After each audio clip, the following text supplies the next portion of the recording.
Hello, ഇന്നൊരു outing mini വ്ളോഗാണ് കേട്ടോ. അപ്പോൾ കുറേ നാൾ കൊണ്ടിട്ട് കുഞ്ഞുവിനെ കൊണ്ടുപോകണം, കാണിക്കണം എന്ന് വിചാരിക്കുന്ന ഒരു സ്ഥലത്തേക്കാണ് നമ്മൾ കൊണ്ടുപോകുന്നത്.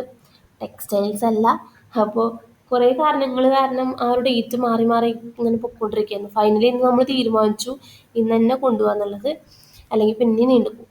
അപ്പോൾ നമ്മളിപ്പോൾ വന്നിട്ടുള്ളത് പുളിമൂട്ടിലേക്കാണ്. ചേച്ചിക്ക് 2 ടോപ്പ് എടുക്കണമായിരുന്നു. അങ്ങനെ ചേച്ചി ടോപ്പ് സെലക്ട് ചെയ്യണ നേരം കൊണ്ട് ഞാനും കുഞ്ഞും കുറേ സെൽഫിയും വീഡിയോ ഒക്കെ എടുത്ത് അങ്ങനെ നിന്നു.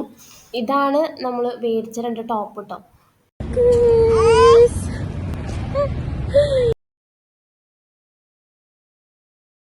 ഈ കുഞ്ഞു മക്കളൊക്കെ ചെറിയ ചെറിയ കാര്യങ്ങൾ കാണുമ്പോൾ എക്സൈറ്റഡ് ആവുക, അല്ലെങ്കിൽ അതിനെ കൗതുകത്തോടെ നോക്കുക, ഇതൊക്കെ കാണുമ്പോൾ ചെറിയൊരു സന്തോഷം തോന്നും. കാരണം അത് അപ്പം നമ്മളും അതിന് ചെറിയൊരു എക്സൈറ്റ്മെൻറ്റോട് കൂടി ഇങ്ങനെ നോക്കും.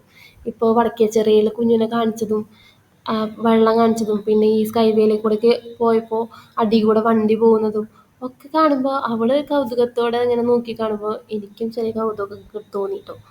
അങ്ങനെ ആ കാഴ്ചയൊക്കെ കണ്ട് ഞങ്ങൾ നേരെ വിംബിസിൽ കയറി ഒരു ജ്യൂസൊക്കെ കുടിച്ച് അവിടെ നിന്ന് നേരെ ഇറങ്ങിയിട്ട് ചെല്ലുന്നത് നമ്മുടെ മെയിൻ ഡെസ്റ്റിനേഷനിലേക്കാണ്. അപ്പോൾ മെയിൻ ഡെസ്റ്റിനേഷൻ എന്ന് പറയുന്നത് നെഹ്റു പാർക്കാണ്. നെഹ്റു പാർക്കിലേക്കാണ് കുറേ നാൾ കൊണ്ടിട്ട് കുഞ്ഞിനെ കൊണ്ടുവരണം എന്ന് ആഗ്രഹിച്ച സ്ഥലം. അപ്പോൾ കുഞ്ഞിനെ ആദ്യമായിട്ട് ഊഞ്ഞാലിൽ കയറ്റി ഇരുത്തി ആട്ടുകയാണ്.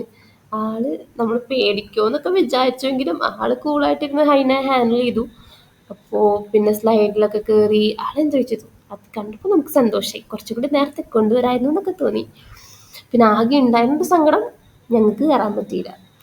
കുഞ്ഞുമക്കൾക്ക് മാത്രമുള്ളതാണല്ലോ, നമുക്ക് കയറാൻ പറ്റില്ലല്ലോ. പണ്ട് ഞങ്ങൾ ഇതിൽ കൂടെ ഒക്കെ കുറേ നടന്നതാണ്. അങ്ങനെ ഞങ്ങൾ ആനേനെ കാണാൻ പോയി. ആന പിന്നെ മെയിനാണ്. ആന എവിടെ ഉണ്ടോ അവിടെ പോയി കാണും. അങ്ങനെ ആനേനൊക്കെ പോയി കണ്ടു, തൊട്ടു. പിന്നെ അതിനെ പറ്റിയുള്ള വർണ്ണനകളായി. പിന്നെ ഒരു ഇരിപ്പിടം തേടി ഒരു യാത്രയായി. യാത്രയിൽ ഓട്ടവും നടത്തവും ചാട്ടവും ഒക്കെ ഉണ്ടായിരുന്നു. അങ്ങനെ നടന്ന് നടന്ന് എത്തിയത് ലോണിലേക്കായിരുന്നു. ലോണിൽ ഗ്രാസ് കണ്ടിട്ടാണോ എന്താ ഇഷ്ടമാവാണ്ടോന്നൊന്നും അറിയില്ല. അവിടെ ചെന്നപ്പോൾ തൊട്ട് ഈ പുല്ല് പറയാണ്. അപ്പോൾ അവൾ അവിടെ നിന്ന് പുല്ല് പറിക്കട്ടെ എന്ന് ഞങ്ങളും വിചാരിച്ചു. അപ്പോൾ ഇന്നത്തെ ദിവസം ഇത്രയേ ഉള്ളൂ. Okay, by.